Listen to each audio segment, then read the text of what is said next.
لله رب العالمين والعاقبة للمتقين والصلاة والسلام على سيد الأنبياء والمرسلين. قال الله تعالى وتبارك في القرآن المجيد والفرقان الحميد. بسم الله الرحمن الرحيم. ألهاكم التكاثر حتى زرتم المقابر كلا سوف تعلمون ثم كلا سوف تعلمون كلا لو تعلمون علم اليقين لترون الجحيم ثم لترونها عين اليقين ثم لتسألن يومئذ عن النعيم. صدق الله مولانا العظيم وصدق رسوله النبي الكريم الرؤوف الرحيم. اللهم نور قلوبنا بالقرآن وزين أخلاقنا بالقرآن وادخلنا الجنة بالقرآن ونجنا من النار بالقرآن. قال الله تعالى وتبارك في شان حبيبه مخبرا وآمرا إن الله وملائكته يصلون على النبي يا أيها الذين آمنوا صلوا عليه وسلموا تسليما. الصلاة والسلام عليك يا رسول الله وعلى آلك وأصحابك يا محبوب رب العالمین. تمام حمد و ثنا تعریف و توصیف اللہ جل مجدہ الکریم کی ذات بابرکات کے لیے جو خالق کائنات بھی ہے اور مالک شہجہات بھی. اللہ جل وعلا کی حمد و ثنا کے بعد حضور نبی اکرم شفیع امم رسول محتشم نبی مکرم صلی اللہ علیہ وآلہ وسلم کے حضور ناز میں اپنی عقیدتوں، ارادتوں اور محبتوں کا خراج پیش کرنے کے بعد معزز محترم محتشم سامعین سامعات، السلام علیکم ورحمۃ اللہ وبرکاتہ. سورۃ التکاثر کی تلاوت کا شرف حاصل ہوا ہے اور میں چند لمحوں کے لیے کچھ باتیں اسی عنوان سے آپ کے سامنے رکھوں گا. اللہ تعالیٰ میری زبان پہ کلمۃ الحق جاری فرمائے. بنو سہم اور بنو عبد مناف دو قبیلے آپس میں اس بات پر الجھ پڑے کہ ہم میں سے مال کس کے پاس زیادہ ہے، افراد کس کے پاس زیادہ ہیں اور عزت کس کی زیادہ ہے.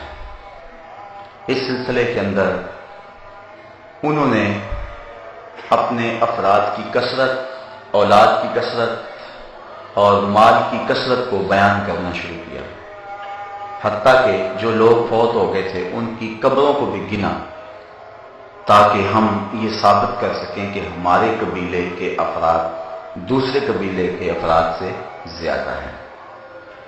تو اللہ تعالیٰ جل شانہ نے سورۃ تکاثر نازل فرمائی. الہاکم التکاثر، تمہیں کثرت کی آرزو نے ہلاک کر دیا ہے. حتی زرتم المقابر، یہاں تک کہ تم قبروں میں جا پہنچے. تم نے اس اپنی سفلی خواہش کی تکمیل کے لیے قبروں کو بھی گننا شروع کر دیا. یہ ہے اس کا شان نزول جو شیخ عبدالعزیز محدث دہلوی اور دیگر ائمہ تفسیر نے بیان کیا ہے. اور یہ سورت معتبر اقوال کے مطابق مکی سورت ہے، لیکن اس میں انسان کے عمومی رویے کو بیان کیا گیا ہے. عمومی رویہ کیا ہے کہ انسان اپنی ساری زندگی اس ادھیڑ بن میں گزار دیتا ہے کہ میرے پاس دولت ہو، مال ہو، شہرت ہو، بس اسی لیے وہ اپنی زندگی کو گزارتا ہے. ایک زمانہ تھا جس کی اولاد زیادہ ہوتی تھی معاشرے میں اس کو معزز سمجھا جاتا تھا. تو عرب 100 شادیاں کیا کرتے تھے. اسلام نے حد بندی کی ہے، 4 سے زیادہ شادیاں کوئی شخص نہیں کر سکتا ہے. تو وہ اس تفاخر کے لیے اور اپنی اولاد کی کثرت کے لیے اور لوگوں پر اپنا تفوق بیان کرنے کے لیے ایسا کرتے تھے. پھر جس دور سے ہم گزر رہے ہیں اور اس سے قبل بھی کئی ایسے دور ہیں، بلکہ ہر دور میں دولت کی بنیاد پر معاشرے کے اندر عزتوں کا قد ناپا جاتا رہا ہے. جس کے پاس دولت زیادہ ہے وہ معزز ٹھہرتا ہے، اور جس کے پاس دولت نہیں ہے چاہے اس کے پاس بے پناہ صلاحیتیں ہوں، معاشرے میں اسے کوئی نہیں پوچھتا۔ تو انسانوں کے اندر اولاد، افراد اور دولت پر ایک دوسرے سے احساس تفاخر پیدا ہوتا ہے۔ میرا گھر تیرے گھر سے بڑا ہے، میری گاڑی کا ماڈل تیری گاڑی کے ماڈل سے لیٹسٹ ہے، میرے پاس اتنی دولت ہے، میرے پاس اتنی جائیداد ہے۔ تو یہ چیزیں تفاخر کا باعث ہیں، اور ساری زندگی انسان اسی چکر میں رہ جاتا ہے۔ ساری زندگی کیا کیا پاپڑ نہیں بیلتا ہے اس حوالے سے۔ اللہ تعالیٰ نے انسان کی اس کج روی کی اصلاح کرتے ہوئے ارشاد فرمایا، الہاکم التکاثر، تمہیں کثرت مال کی طلب نے ہلاک کر دیا، حتی زرتم المقابر، یہاں تک کہ تم قبروں میں جا پہنچے۔ تمہاری زندگی کا اوڑھنا بچھونا مال کی کثرت کا طلب ہی بن گیا، اور تمہارا جینا مرنا یہی بن گیا کہ ہم دولت اکٹھی کر رہے ہیں۔ زندگی کا اصل مقصد جو ہے وہ تمہاری نظروں سے اوجھل ہو گیا۔ حضرت عبداللہ ابن عباس رضی اللہ تعالیٰ عنہ فرماتے ہیں، لاحت سے مراد ہر وہ چیز ہے جو مقصد حقیقی سے انسان کی نظر کو ہٹا دے۔ دولت کو جمع کرنے کی یہ آرزو، یہ وہ لاحق کام ہے جس نے انسان کو اس کے اصل مقصد سے ہٹا دیا۔ انسان کا اصل مقصد کیا تھا؟ اللہ قرآن مجید میں فرماتا، ہم نے جن و انس کو اس لیے پیدا کیا کہ وہ میری عبادت کریں۔ ہم نے یہاں آ کے اپنے رب کا قرب حاصل کرنا تھا، اگر وہ نہیں کیا تو کچھ بھی نہیں کیا۔ من کان فی ہذہ اعمی فہو فی الآخرۃ اعمی واضل سبیلا، جو اس دنیا میں اندھا رہا کل قیامت کے دن بھی اندھا اٹھایا جائے۔ اس سے مراد ان آنکھوں کی بے نوری نہیں ہے، دل کی بے نوری ہے۔ تو دل کا نور حاصل کرنا تھا ہم یہاں آ کر کے، لیکن ہم کس چکر میں پڑ گئے؟ ہم اپنی زندگی کی مقصدیت سے ناآشنا ہو گئے، اور ساری زندگی ہمیں ہوش ہی نہ آیا، اور ہمارا اس طرف دھیان نہ ہوا کہ ہم پیدا کس لیے کیے گئے۔ مال مال ہر وقت یہی، وہ کیا اکبر الہٰبادی نے کہا تھا، کیا بتائیں احباب کیا کار نمایاں کر گئے، BA کیا نوکر ہوئے پینشن ملی اور مر گئے۔ کیا زندگی اس لیے تھی؟ ہماری زندگی کی مقصدیت ہے، ہم نے اس کو سمجھنا ہے اور اس کی طرف ہم نے آنا ہے، زندگی میں برباد نہ کرنا ہے۔ حضور علیہ السلام نے فرمایا، انسان کہتا ہے مالی مالی، میرا مال میرا مال، ہر وقت وہ یہی پکارتا رہتا ہے، لیکن فرمایا کہ اس کا مال تو وہ ہے جو اس نے کھایا یا اس نے پہن کے پرانا کر دیا یا اللہ کی راہ میں خیرات کیا اور آخرت میں بھیج دیا۔ باقی جو اس نے چھوڑا وہ اس کا تو نہیں ہے، وہ تو اس کے وارثوں کا ہے۔ وہ تو کفن بھی میلا نہیں ہونے دیتے کہ حصے بانٹ لیتے ہیں، بلکہ وہ تو گھر سے چارپائی بھی نہیں دیتے تجھے، کہتے ہیں وہ بھی مسجد سے لاؤ۔ انسان سوچ تو صحیح، وہ جن کے لیے تو کتنے ظلم اور گناہ کیے اور لوگوں کا خون میں چوڑا، وہ تو تیری قبر کے اوپر بھی خود بیٹھ کے قرآن پڑھنے کو تیار نہیں۔ وہ بھی کہتے ہیں وہ بچے مل جائیں، چلو 2 آنے انہیں دے دیں گے تو یہی پڑھ لیں۔ وہ تو خود بھی بیٹھنے کے لیے تیار نہیں ہے، وہ تو قرآن بھی مدرسوں سے مانگتے پھرتے ہیں کہ اتنے قرآن مجید تحفے میں دے دو، ہم نے اپنے ابو کو سالے ثواب کرنے ہیں۔ تم نہیں پڑھ سکتے اس کے لیے؟ ساری زندگی جو تمہارے لیے کماتا رہا، تم بیٹھو نا 40 دن اس کے لیے، بیٹھو نا 20 دن اس کے لیے، پڑھو اس کے لیے۔ وہ تو بعد میں تیرے کو غسل دینے کے لیے بھی تیار نہیں ہے، انہیں ڈر لگتا ہے تیرے سے، وہ تو تیری قمیض بھی پھاڑ کے اتارتے ہیں۔ جن کے لیے تو نے گناہ کیے، جن کے لیے تو نے ظلم کیے، جن کے لیے تو نے رشوت لی، اپنی آخرت کو کالا کر دیا، آج تو وہ تجھے غسل دینے کے روادار بھی نہیں ہے۔ انسان غور کر، انسان سوچ، الہاکم التکاثر، تجھے کثرت طلبی نے ہلاک کر دیا۔ تیری وہ ڈھیڑ کون، تیری زندگی کا مقصد، تیری شب و روز کا وظیفہ یہی ہے، مال مال۔ صبح اٹھا کاروبار پہ بھاگ گیا، شام کو آیا کاروبار چھوڑا، لیکن پھر بھی کاروبار کاری رہتا ہے، سوتا ہے تو خواب وہی دیکھتا ہے۔ میں یہ نہیں کہتا کاروبار نہ کرو، لیکن یہ ہے کہ یہ بات ذہن میں رکھو کہ تمہیں تمہارے کاروبار کی وجہ سے رزق نہیں ملتا، تمہارا رازق تمہارا اللہ ہے۔ کہیں رزق کی تلاش میں رازق کو نہ بھول جانا۔ جب بچہ شکم مادر میں 120 دن کا ہوتا ہے، اس کا رزق اللہ اس دن ہی لکھ دیتا ہے، وہ تو مل کے رہے گا۔ تمہاری زندگی کا جو وظیفہ ہے، جو تمہارا رب تم سے مطالبہ کرتا ہے، تم اس کی طرف آؤ نا۔ تمہارا رب تم سے کیا کہہ رہا ہے؟ تمہاری ہرس تو ساری زندگی پوری نہیں ہوگی۔ لاکھ پتی بنو گے تو سوچو کہ کروڑ پتی بن جائے، کروڑ پتی ہو جاؤ گے تو سوچیں کہ ارب پتی بن جائے، ارب پتی ہو جاؤ گے تو سوچو کہ کھرب پتی بن جائے۔ بتاؤ کوئی جگہ ہے جہاں جو ہے وہ نشان لگاؤ کہ یہاں سے بندہ آگے نہیں جاتا؟ حضور فرمایا کہ اگر انسان کو ایک وادی دے دی جائے سونے کی بھری ہوئی، دو پہاڑوں کے درمیان جو جگہ ہوتی ہے اسے وادی کہتے ہیں، وہ سونے کی بھری ہوئی ہے، ایک شخص کو دے دی جائے، وہ آرزو کرے گا کہ میرے پاس ایسی ایک اور وادی ہو۔ اور کتاب الرقاق کے اندر امام بخاری نے ایک اور حدیث لکھی ہے، دو مل جائے تو تیسری وادی کی آرزو کرے گا، یعنی اس کا پیٹ نہیں بھرتا، اس کی آنکھ نہیں بھرتی۔ اور حضرت شیخ صاحب فرماتے ہیں پیٹ تو بھر جاتا ہے، آنکھ نہیں بھرتی۔ اس لیے انسان کہتا ہے کہ حل من مزید، مجھے اور ملے، مجھے اور ملے، ساری زندگی کہتا ہے مالی مالی، میرا مال میرا مال، لیکن اس کا نہ پیٹ بھرتا ہے نہ آنکھیں بھرتی ہیں، اور ساری زندگی اسی طلب میں اجاڑ دیتا ہے۔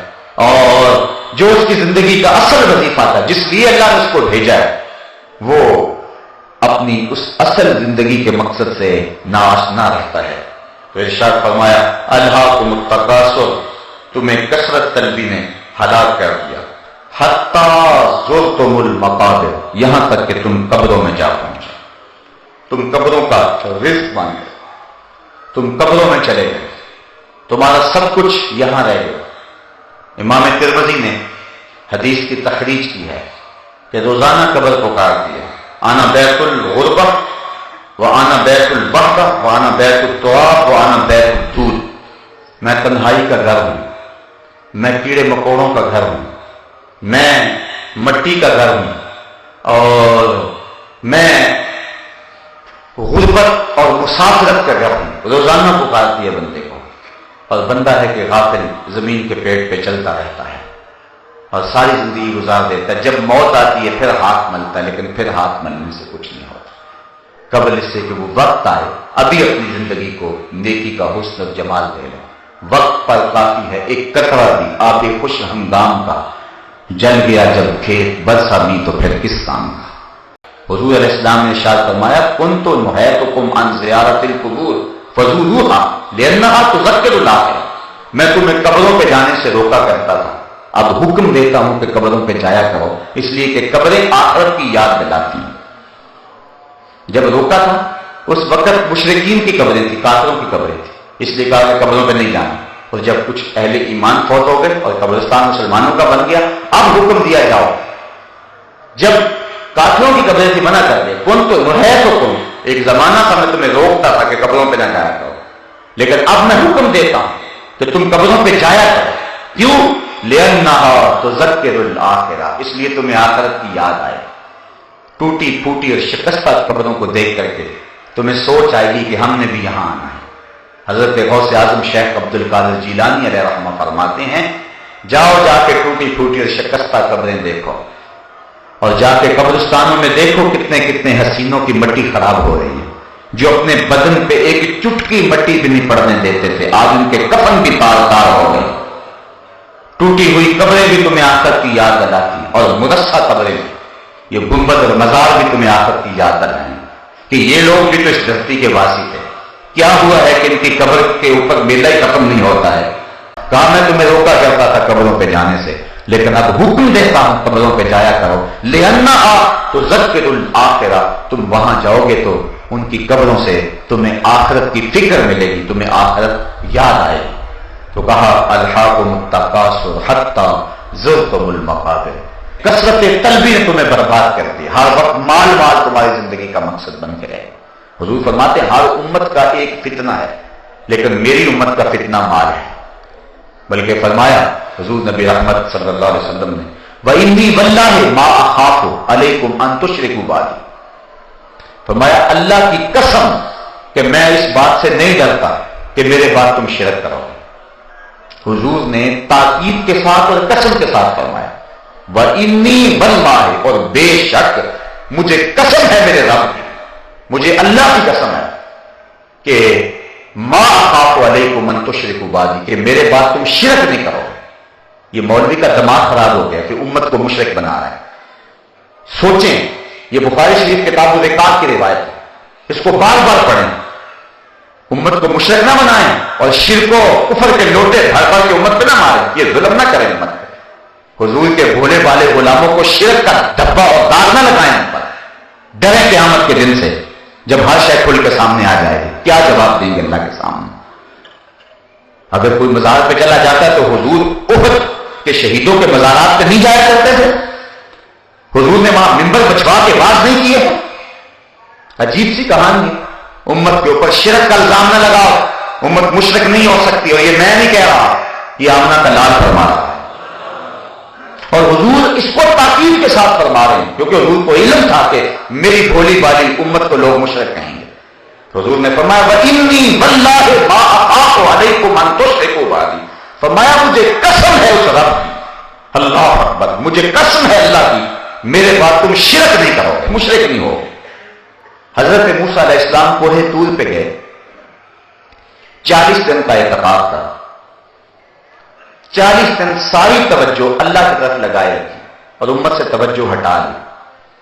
40 دن کے بعد جب واپس پلٹے تو امت بچڑے کو پوج رہی تھی، شرک میں مبتلا ہو گئی تھی. معلوم ہوا نبی کی توجہ امتی سے ہٹ جائے تو امتی حق پر قائم نہیں رہ سکتے. نبی کی توجہ ہٹی، وہ امت جنہوں نے فرعون کو ڈوبتے ہوئے دیکھا، پانی میں آخری وقت ہاتھ جوڑتے ہوئے آمنت برب موسیٰ، میں موسیٰ کے رب پہ ایمان لاتا ہوں، اسے دیکھا ہے، لیکن وہ بچڑے کو پوجنے لگی. قوم کا ایک کثیر حصہ شرک میں مبتلا ہو گیا. نبی کی توجہ جب امتی سے ہٹ جائے تو امت پر حق پر قائم نہیں رہ سکتی. حضور میں میرے بعد قسم ہے تم مشرک نہیں ہوگے. مطلب کیا؟ نہ میں توجہ ہٹاؤں گا نہ تم شرک میں مبتلا ہوگا. ہر وقت میری نگاہ کرم تمہارے اوپر پڑتی رہے گی اور میرا فیض تمہیں ملتا رہے گا، گنبد خضرا سے نور نکلتا رہے گا اور تمہارے من روشن ہوتے رہیں گے. تو کہا مجھے اس بات کا کوئی ڈر نہیں، اللہ کی قسم مجھے اس بات کا کوئی ڈر نہیں ہے کہ میرے بعد تم شرک کرو گے. وَلَٰكِنِّي أَخَافُ عَلَيْكُمْ أَن تَنَافَسُوا فِيهَا، ہاں یہ ڈر ہے مجھے کہ میرے بعد تم دنیا دار بن جاؤ. اور آج ہم دنیا دار بنے ہوئے ہیں، اٹھنا بیٹھنا چلنا پھرنا، ہم دین سے دور ہٹے ہوئے ہیں. آئیے اس سورت کا نور حاصل کیجیے اور اپنے من میں اجالے کیجیے. أَلْهَاكُمُ التَّكَاثُرُ حَتَّىٰ زُرْتُمُ الْمَقَابِرَ كَلَّا سَوْفَ تَعْلَمُونَ، کہا ان قریب تم جان جاؤ گے، ان قریب تمہیں پتہ چل جائے گا. آج آنکھیں نہیں کھلی تو کل ضرور کھلیں گی، جب آنکھیں بند ہوں گی تو پھر کھلیں گی آنکھیں. ثم كلا سوف تعلمون، کیوں نہیں، ہاں تم ضرور جان جاؤ. یہ دو ہی تاکید ہے. پہلے تاکید فرمائی تم جان جاؤ گے، پھر کہا تم ضرور جانو گے، پھر فرمایا کلا لو تعلمون علم الیقین، تمہیں یقینی علم ہو جائے گا. یہ تیسری تاکید ہے. یہ اللہ تعالیٰ کی شفقت ہے کہ لوگوں کو ڈرا رہا ہے تاکہ وہ باز آ جائیں، بار بار ڈرایا جا. حضرت عبداللہ ابن عباس رضی اللہ تعالیٰ عنہ فرماتے ہیں کلا سوف تعلمون سے مراد قبر ہے، ثم کلا سوف تعلمون سے مراد جو ہے وہ آخرت ہے کہ تم قبر کو بھی جان جاؤ گے اور آخرت کو بھی جان جاؤ گے. حضرت ذر بن حبیش رضی اللہ تعالیٰ عنہ فرماتے ہیں کہ ہمیں اس بات میں شک تھا کہ قبر کا عذاب ہوگا کہ نہیں، لیکن جب یہ آیت کریمہ اتری تو حضرت علی المرتضیٰ نے فرمایا کہ اس سے مراد قبر ہے، تو ہمیں یقین ہو گیا اور ہمارا شک جاتا رہا. تو فرمایا کلا سوف تعلمون، ان قریب تم جان جاؤ گے. آج تمہیں نہیں پتا ہے، تمہیں پتہ چل جائے تو راتوں کی نیندیں اچاٹ ہو جائیں. حضور میں لو تعلمون ما عالم لضحکتم قلیلا ولبکیتم کثیرا، جو میں جانتا ہوں اگر تم جان جاتے تمہارے چہروں پہ مسکراہٹیں نہ ہوتی، تم روتے رہتے. بڑا سخت مرحلہ ہے جو آنے والا ہے. کلا سوف تعلمون، ان قریب تم جان جاؤ گے. ثم کلا سوف تعلمون، ہاں تم ان قریب جان جاؤ گے. کلا لو تعلمون علم الیقین، تمہیں یقینی علم آ جائے جب آنکھوں کے سامنے سب کچھ ہوگا، جب منکر نکیر قبر میں اتریں گے، جب جنت کا دروازہ یا جہنم کی کھڑکی کھول دی جائے تو پھر تو انکار کی گنجائش نہیں رہے گی. پھر جان جاؤ گے، پھر پچھتاؤ گے کاش کوئی چیخ چیخ کے کہتا تھا اس کی آواز سن لیتے اور اپنی زندگی کو نیکی کا نور دے لیتے. لیکن پھر اس وقت کا پچھتانا سوائے حسرت کے بڑھانے کے اور کچھ نہیں ہوگا. اس لیے آج وقت، آج موقع ہے. اس دن تو جب نامہ اعمال کھلیں گے تو ایک ایک چیز لکھی سامنے آ جائے گی. بندہ کہے گا ما لہذا الکتاب لا یغادر صغیرۃ ولا کبیرۃ الا احصاها، ہائے اس کتاب کو کیا ہو گیا، اس نے چھوٹی بڑی ہر شے لکھ دی لیکن پھر ہاتھ ملنے سے کچھ نہیں ہوگا. آج موقع ہے، آج زندگی ہے، آج لے ان کی پناہ، آج مدد مانگ ان سے. کل قیامت کو نہ مانیں گے اگر مان گے. علماء لکھتے ہیں قیامت کے دن تو نیکوکار بھی پچھتائیں گے. بدکاروں کا پچھتانا تو سمجھ میں آتا ہے، نیکوکار کیوں پچھتائیں گے؟ جب اپنے اچھے اعمال کی جزا دیکھیں گے تو پچھتائیں گے ہائے جو چند لمحے ضائع کر دیے وہ بھی کیوں برباد کر دیے، وہ بھی اللہ اس کے رسول کے راستے میں گزار دیے ہوتے، لیکن پھر پچھتانے سے کوئی فائدہ نہیں ہوگا۔ آج ہم موقع ہے اپنی زندگی کو حسن دینے۔ لَتَرَوُنَّ الْجَحِيمَ، تم ضرور جہنم کو دیکھ کے رہو گے۔ ایک وقت آئے گا کہ تم جہنم کو دیکھ، کافر بھی دیکھے گا، مومن بھی دیکھے گا۔ کافر دیکھے گا کہ اس میں رہے گا، اور مومن پل صراط سے ضرور گزرے گا۔ کوئی بجلی کی تیزی کی طرح گزر جائیں گے، کوئی گھوڑے کی رفتار کی طرح، کوئی دوڑنے والے شخص کی طرح، کوئی پیدل شخص کی طرح۔ تو جہنم کو ایک بار سب نے دیکھنا ہے، بلکہ ایک حدیث میں آتا ہے جس کو بھی اللہ جنت میں بھیجے گا اس کو جہنم ضرور دکھائے گا، تاکہ اسے پتہ چلے جنت کی قدر کیا ہے، اور جس کو جہنم میں بھیجے گا ایک بار جنت کا نظارہ ضرور دکھائے گا، تاکہ وہ دیکھ لے کہ اگر میں نیکی کی راہوں پہ چلتا تو یہ باغ میرے لیے ہوتے، اور پھر اس کی حسرت اور عذاب بڑھ جائے گا اس کے دیکھنے سے۔ تو کہا ثم لترون الجحیم، تم ضرور جہنم دیکھو گے، ثم لترونها عین الیقین، اس کو یقینی آنکھ سے دیکھو گے۔ یہ نہیں ہے تمہیں یقین ہو جائے گا واقعہ جو ہمارا رب ہمیں کہتا تھا وہ سب کچھ موجود ہے، تو قبل اس سے کہ وقت آئے، وہ لمحے آئے، تو اپنی زندگی کو اچھائی کا حسن دے لیں۔ ثم لتسألن یومئذ عن النعیم، اس دن ایک ایک نعمت کے بارے میں تم سے سوال کیا جائے گا۔ وہ کون کون سی نعمتیں ہیں؟ اللہ اکبر۔ اللہ تعالیٰ فرمائے گا میں تیرے جسم کو صحت نہیں دی تھی اور تجھے ٹھنڈا پانی نہیں دیا تھا؟ نبی رحمت صلی اللہ علیہ وسلم سے پوچھا گیا حضور نعمتیں کیا ہیں؟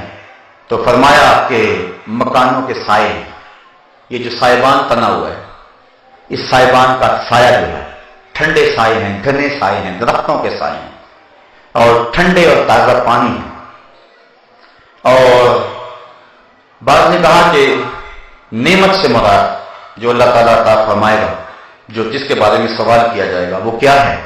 کہا نعمت سے مراد اللہ تعالیٰ نے انسان کو جو اعضاء دیے گئے ان کی نعمت کے بارے میں سوال ہوگا۔ آنکھ کے بارے میں سوال ہوگا، تیری آنکھ میں بجلیاں بھری تھی تو نے اس کو غلط راہ پہ استعمال کیوں کیا؟ تیرے کانوں میں ہم نے نغمے رکھ دیے تھے، کتنی شنوائی کی طاقتیں رکھی، ہم نے تیرے پاؤں میں چلنا رکھا تھا، تیرے ہاتھوں کو پکڑنا دیا تھا، تیری زبان کو بولنا دیا تھا۔ نعمتوں کے بارے میں سوال، ہمیں قدر نہیں ہے نعمتوں کی۔ یہ بظاہر جو ہماری نعمتیں اللہ تعالیٰ نے ہمیں دی گئی ہیں، اگر ایک نعمت چھن جائے، یہ تو کسی نابینے سے پوچھو نا کہ آنکھیں کیا ہوتی ہیں، کسی بہرے سے پوچھیں کہ کان کیا ہوتے ہیں، ہمیں نہیں پتہ ان نعمتوں۔ ایک دنیا کا امیر ترین شخص ہوا ہے اوناسس، یونان کے اندر جہازوں کا اس کا کام تھا۔ دنیا کے امیر ترین جو 10-12 لوگ ہیں ان میں اس کا نام بڑا نمایاں ہے۔ اس کو ایک بیماری لگ گئی۔ کیا بیماری لگی؟ کہ اس کی آنکھوں کے یہ جو پپوٹے ہیں ان کے پٹھے کام کرنا چھوڑ گئے، اور اب اس کی آنکھ اپنی مرضی سے کھل نہیں سکتی تھی۔ جب اس نے آنکھ کھولنی ہوتی ڈاکٹر سلوشن ٹیپ لگا دیتا اور وہ آنکھ کھولتا، اور جب آنکھ بند کرنی ہوتی تو وہ اتارتا تو آنکھ بند ہو جاتی۔ ہمیں پتہ ہی نہیں ہے کہ یہ کتنی بڑی نعمت اللہ نے لگائی، آٹومیٹک سسٹم لگایا ہوا، ادھر سے تنکا اڑا ادھر سے آنکھ بند ہو گئی۔ یہ اللہ تعالیٰ نے ایک سسٹم ہمیں دیا ہوا، ہمیں پتہ ہے اس کی قدر کا علم نہیں ہے، کتنی بڑی دولت ہے۔ کسی نے اوناسس سے پوچھا کہ زندگی کی سب سے بڑی آرزو کیا ہے؟ اس نے کہا کاش اپنی آنکھیں اپنی مرضی سے کھول سکوں۔ کہا اس کے لیے کوئی دولت لگانی پڑے تو کتنی لگائے گا؟ کہا ساری دولت جھونک دوں گا، کاش کہ اپنی مرضی سے اپنی آنکھیں تو کھول سکوں۔ تو ہمیں پتہ ہی نہیں۔ ہمارے دوست ہیں ان کے منہ میں جو لعاب آتا ہے اس کی مقدار کم آتی ہے۔ اللہ تعالیٰ نے یہ بھی ایک نعمت رکھی ہوئی، بنیادی طور پہ وہ ٹیچر ہیں، لعاب کے کم آنے کی وجہ سے بولنا مشکل ہے، اور اس کا اثر یہ پڑا نظام انہضام میں خرابی، کیونکہ یہ قدرتی ایک چیز ہے جو نظام انہضام میں مدد دیتی۔ اور تیسرا آنکھوں کی بینائی، ایک آنکھ کی بینائی تو بالکل ختم ہونے کے قریب اور دوسری بھی متاثر ہے۔ اب ہم سمجھتے نہیں یہ کتنی بڑی دولت ہے، ہم کہتے ہیں یہ بار بار پھونک آ رہا ہے، لیکن یہ دولت ہے، اللہ نے ہمیں عطا کی ہے۔ آنکھوں کے پپوٹے دولت ہے، تمہارے اندر دل رکھا گیا، تمہارے سر میں دماغ رکھا گیا۔ ماہرین کہتے ہیں اگر ایک انسانی دماغ کا کمپیوٹر تیار کیا جائے تو نیو یارک شہر سے بڑا ایک شخص کے دماغ کا کمپیوٹر بنے۔ اتنی بڑی دولت ایک انسان کو دیا، چاہے وہ بکریاں چرا رہا ہے، اس کو بھی یہ دولت دی۔ کبھی انسان نے سوچا